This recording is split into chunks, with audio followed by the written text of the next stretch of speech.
आज का विषय है कण कण कुछ कहता है।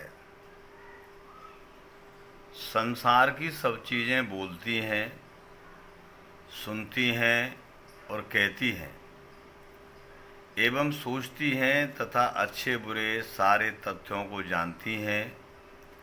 फिर भी मनुष्य न जाने क्यों करके गलत कार्य में फंस जाता है।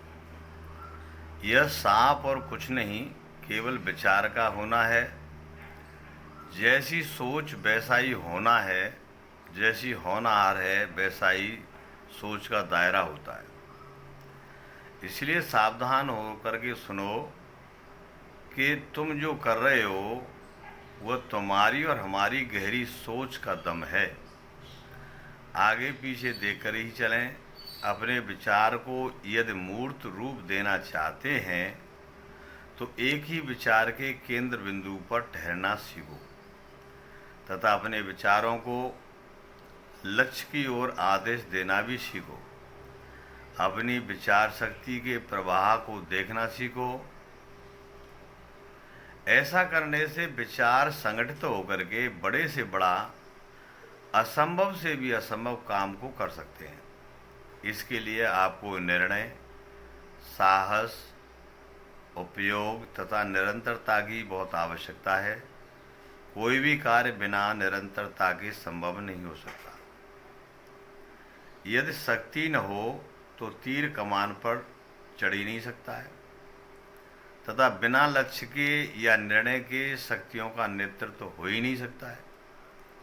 इसीलिए तुरंत खड़े हो और जागो तथा स्वयं के द्वारा स्वयं की शक्ति का दोहन करके उसे एक सूत्र में प्रो करके मनचाहा काम कर सकते हैं। हर काम का करना संभव है। तुम्हारे भीतर अद्भुत शक्ति समाहित है। तुम्हारे और हमारे मन, बुद्धि, चित्त में अचिंत शक्ति का भंडार है। और अगर आप ध्यान से देखें तो रोज होने वाले कार्यों का संपादन ही अपनी संकल्प शक्ति के आधार पर ही घटित होता दिखाई देता है। यह शरीर जो 5 तत्वों से बना है वह भी अमूल्य है। उसका सदुपयोग करने वाला जीव सत्य का जानकार प्रसन्न रहता है। जो लोग इस शरीर, मन, बुद्धि, चित्त का उपयोग करते हैं वे आखिर में जो दुरुपयोग करते हैं फिर आखिर में पछताते हैं। हमारे दृष्टिकोण पर हर चीज़ का बदलना आधारित है। चीज़ तो बदलती नहीं पर भावना बस उसका रूप बदल सकता है। यदि भावना प्रबल हो तो भावना मूर्त रूप धारण कर सकती है। इस ब्रह्मांड में अनेक रूप समाये हुए हैं, कुछ तत्वों के रूप में, कुछ भाव के रूप में। भाव ही रूप का आधार है तथा रूप ही भावना का प्रतिरूप है। इसमें कोई संदेह नहीं है।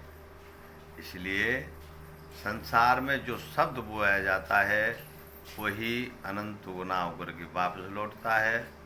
अतः संसार की प्रत्येक वस्तु